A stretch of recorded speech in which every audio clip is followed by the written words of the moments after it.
नमस्कार, स्वागत है जीएम इंडिया न्यूज़ में। जी हाँ, अपने काम से अपनी पहचान बनाने वाली, जी हाँ, हम बात कर रहे हैं वाली जनहित के काम करके अपनी पहचान बनाने वाली, बात कर रहे हैं हम रितु सिन्हा की, जो लगातार और सोशल मीडिया में चर्चा का विषय बना हुआ है दीदी की रसोई।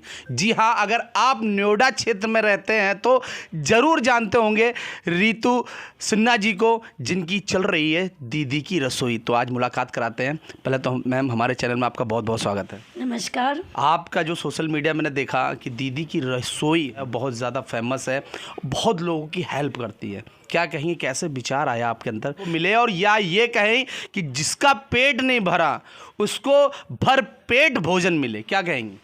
जी, आप जैसे कह रहे हैं कि आपको कहाँ से प्रेरणा मिला, ये प्रेरणा इन बच्चों से मिला जो बच्चे रोड पर घूमते हैं, जो भीख मांगते हैं। खुद इतने मतलब 8-9 साल के बच्चे होकर कूड़े कचरे चुनकर और कबाड़े चुनकर बेचकर वो रोटी अपने को खाते थे। और ये सारी चीज़ें हमको देखकर बड़ा दुख होता था कि ये बच्चे अभी पढ़ने लिखने की इनकी उम्र है, ये अभी बच्चे खड़े होना चाहिए, इनके रोटी अभी कमाने का और ये कूड़े कचरे चुनने का नहीं है, भीख मांगने की उम्र नहीं है, और इनके लिए क्या करना चाहिए मुझे। बस वहीं से प्रेरणा शुरू हो गया कि क्यों नहीं, हर इंसान को 3 चीज़ों की ज़रूरत होती है, रोटी और शिक्षा और सर पर छत। तो ये 3 चीज़ों के अलावा हम क्या दे सकते हैं इनके लिए। तो हमारे दिल में और हमारी दिल की आवाज़ आई कि मैं शिक्षा और भोजन दे सकती हूँ। जी, तो बस वहीं से शुरू हुआ तो मैं वहीं से दीदी की रसोई के नाम से मैं बच्चों को भोजन देना चालू कर दी।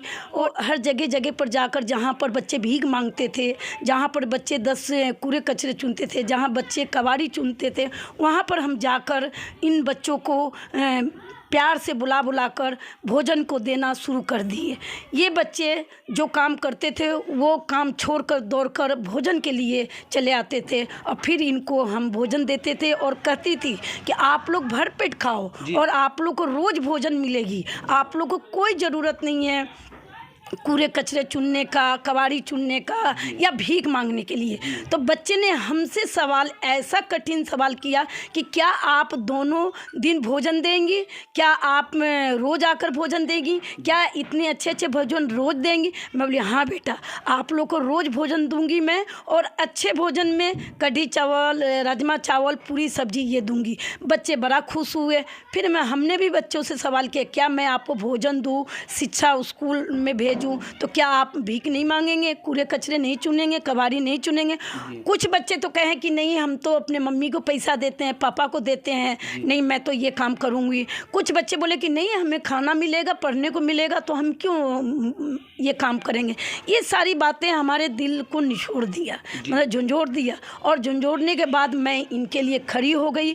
आज 2015 से दीदी की रसोई चल रही है, और इन बच्चों को हम जगह जगह पर हम इनको भोजन देने का एक टाइम टेबल बना रखी हूँ कि बृहस्पतिवार को साईं मंदिर, शनिवार को शनि मंदिर पर, मंगलवार को हनुमान मंदिर, बुधवार को सेक्टर 18, शुक्रवार को रेड लाइट पर। इस तरीके से हमने हर जगह बना रखी हूँ, और बनाकर मतलब हर बच्चों को टाइम मालूम है कि 1:30 बजे से लेकर 2 बजे तक दीदी भोजन लेकर चली आती हैं। तो सारे बच्चे खुद अपने आप लाइन में लगकर खड़े हो जाते हैं, और भोजन लेकर मैं पहुँचती हूँ और इन बच्चों को भोजन कराती हूँ। यहाँ तक कि ठेली, रिक्शे, ऑटो वाले भी तड़के दाल के नाम से दीदी का नाम रखे हैं, और वो लोग भी भोजन लेते हैं और कहते हैं दीदी आज तो मेरा कमाई नहीं हुआ है, लेकिन चलो 50 रुपये का भोजन करते हैं, जिससे आपका भोजन मिल गया, हमने भोजन कर लिया, चलो हमारा 50 रुपये बच गया। तो इस तरीके की दीदी की रसोई चलती है और चल रही है बहुत। तो हम बताएं कि इन बच्चों की दुआओं से ही चल रही है।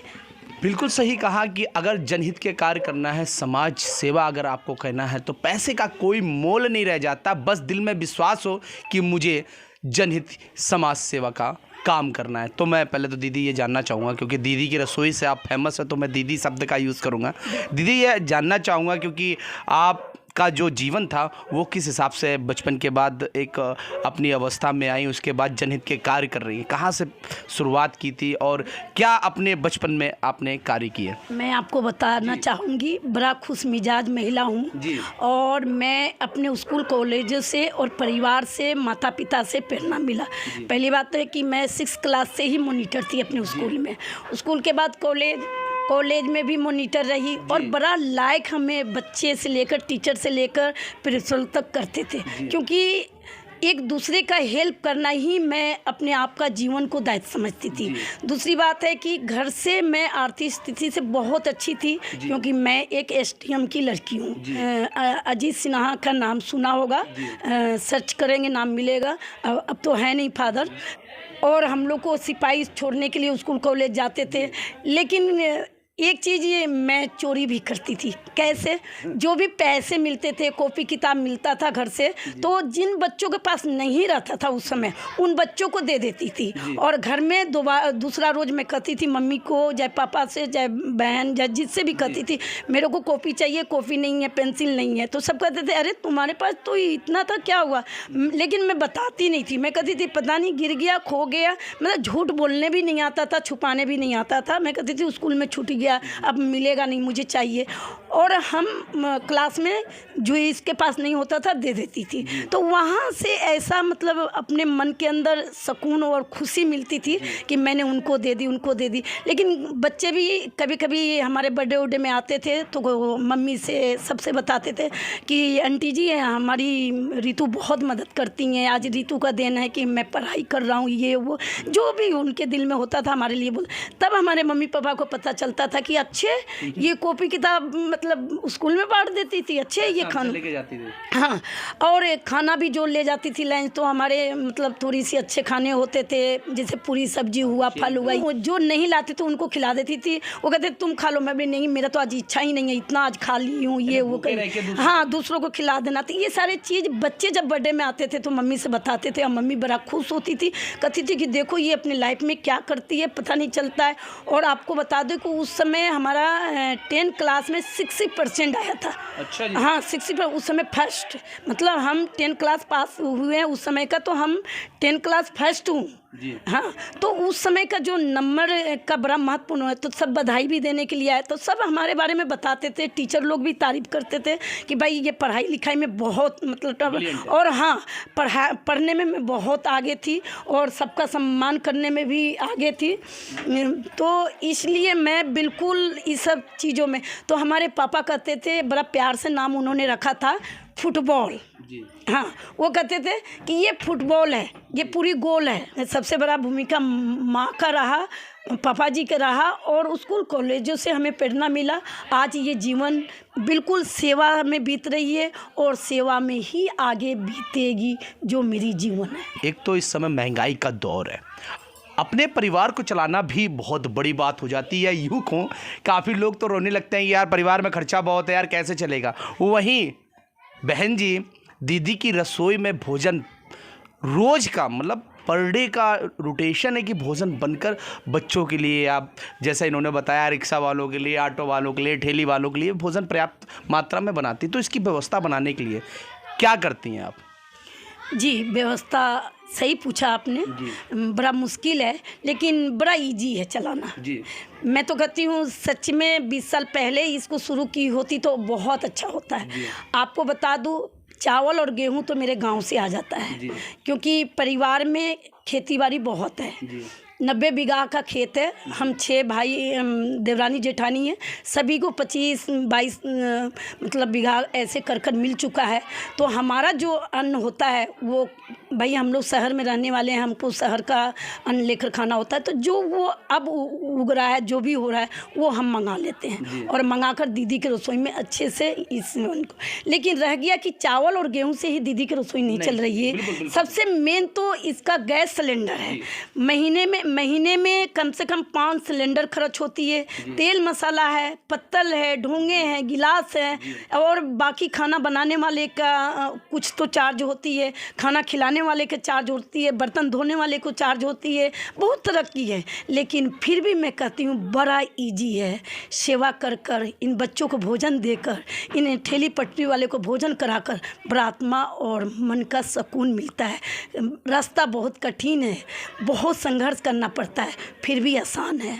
एक सवाल है दीदी जी, और क्योंकि अधिकतर मैंने देखा जो जनहित के कार्य करते हैं, जन सेवा का कार्य करते हैं, उनके पास आलोचनाएं बहुत देखने को मिलती है, काफ़ी विवादित मामले देखने को मिलते हैं। क्योंकि आसान है सेवा करना, ये मैं नहीं कह रहा, आपने कहा है, लेकिन आलोचनाएं बहुत मिलती है। क्योंकि जो लोग कार्य नहीं करते हैं वो सिर्फ दूसरे पर उंगली उठाने का कार्य करते हैं, वो दूसरे को घेरने का काम करते हैं। उनके लिए क्या कहना चाहेंगे जो आपकी ये सेवा भाव देखकर आप पर आलोचनाएं करते हैं? देखिए, आलोचना करते हैं उनका बहुत बहुत स्वागत करती हूँ, दिल से करती हूँ। क्योंकि जब तक आपको समाज में आलोचना नहीं होगा तब तक आपको प्रेरणा नहीं मिलेगी और आप कभी भी आगे बढ़कर काम नहीं कर पाएंगे। आलोचना करने वाले भी लोग होना चाहिए और उनका स्पेशल स्वागत कीजिए। हमारी आलोचना भी होती है। बहुत से ऐसे नोएडा की हस्ती हैं जो कहते हैं कि झुग्गी झोपड़ी में काम करती है और झुग्गी झोपड़ी के लोगों के लिए करती है, लेकिन ये लूटकर अपने लिए खाने के लिए करती है। हो सकता है कि उनको हमारे बारे में ना पता हो, होता है कि किसी की बैकग्राउंड ना पता हो और वो आलोचना करने में अपने आप को ही महानता समझते हो, तो आलोचना करने दीजिए। आपका कर्म है सेवा करना, आप करते जाइए। आलोचना से डर जाएंगे तो वो बच्चों को भोजन नहीं दे पाएंगे, उन बच्चों को शिक्षा नहीं दे पाएंगे और उन लोगों को सेवा नहीं कर पाएंगे जो रोड पर भटक रहे हैं। जी हाँ, अभी मैंने आपका एक स्कूल भी देखा, छोटा सा प्ले स्कूल टाइप का, जहाँ बच्चों को शिक्षा मिलती है। क्या कहेंगे, मतलब दीदी की रसोई तो है, इसके साथ आप क्या क्या समाज में सेवा करती हैं? देखिए, मैं तो सबसे पहले अपने जीवन में शिक्षा ही अभियान चलाई थी 1997 में। आज मेरा 18 स्कूल है, ठीक है। मैं जब इस बस्ती में पाँव रखी उस समय हमारा शादी भी नहीं हुआ था, किसी बच्ची खो गई थी, उसी को ढूंढने के लिए। इतिहास बहुत लंबा है, आपको मैं क्या बताऊं। लेकिन हमने जब इस बस्ती में पाँव रखी तो हमने वहीं पर संकल्प लिया कि इस बस्ती को हम बिल्कुल बदलेंगे और यहीं के बच्चों को शिक्षित करेंगे और यहाँ के लोगों को बदलाव बिल्कुल कर कर ही दम लूँगी मैं। हमारी जो जीवन होगी वो इनके लिए होगी। तो इन बच्चों का, हमारे स्कूल का नाम है अपना स्कूल, और अपना स्कूल के नाम से 18 स्कूल चलती है और 18 स्कूल गांव में है, झुग्गी बस्तियों में है। और उन बच्चों को मैं शिक्षा देती हूं जो बच्चे स्कूल नहीं जाते हैं। 1 से 5 क्लास तक छोटे बच्चों का है और 5 से लेकर 8 क्लास तक बड़े बच्चों का है। इन बच्चों को मैं स्कूल चलाती हूँ। कहने के तत्पर है कि शिक्षा नहीं है तो जीवन भर वो हाथ फैलाए लोगों के सामने मांगते रहेंगे, खाते रहेंगे और यूँ ही ज़िंदगी काटेंगे और लोग उनको इस्तेमाल करते रहेंगे। बच्चों को इतना स्ट्रॉन्ग, इतना मजबूत बनाओ जो आज दीदी के रसोई को ले रहे हैं और दीदी के रसोई से सपोर्ट ले रहे हैं, कल वो सपोर्ट किसी और को वो देने के काबिल बने। इसलिए उनके लिए शिक्षा ज़रूरी है। स्कूल से आप ये मत समझ जाना कि बढ़िया मोटी कमाई करने वाला है स्कूल। वो स्कूल है जहाँ बच्चों को शिक्षा तो मिलती है पर उसकी फ़ीस नहीं देनी पड़ती है। एक सवाल और है आपसे, हमारे की व्यवस्था में सपोर्ट करते हैं, उनके लिए क्या कहना चाहिए? देखिए, जो हमारे संस्था को, हमारे नन्हे मुन्ने बच्चों को सपोर्ट करते हैं उनको दिल से मैं धन्यवाद देती हूँ। मेरे अपना स्कूल का सपोर्टर हमारे आदरणीय पूजनीय संदीप सर हैं। वो हमारे 2 टीचर को पेमेंट देते हैं और आदरणीय डॉक्टर अशोक श्रीवास्तव, आदरणीय हमारी बिटिया रानी पूजा, जो बड़ी बिटिया है, बहुत अच्छे उसके हस्बैंड का पोस्ट है, बहुत अच्छा उसका आर्थिक स्थिति है, वो करते हैं। ये सभी को दिल से मैं धन्यवाद देती हूँ। सबको धन्यवाद दिया। और होना भी चाहिए यही कि जनहित के काम करने के लिए कोई पैसे का होना ज़रूरी नहीं है, बस सेवा भाव अंदर होना चाहिए। और ऐसी दीदी की रसोई और अपने स्कूल को आप लोग भी सपोर्ट कीजिए, क्योंकि हमारे जो स्क्रीन में इनका नंबर है, जिसको भी दीदी जी से बात करनी है, इनको कुछ सपोर्ट करना है तो आप कर सकते हैं। मैं विपिन सिंह भदौरिया, जय हिंद, जय भारत।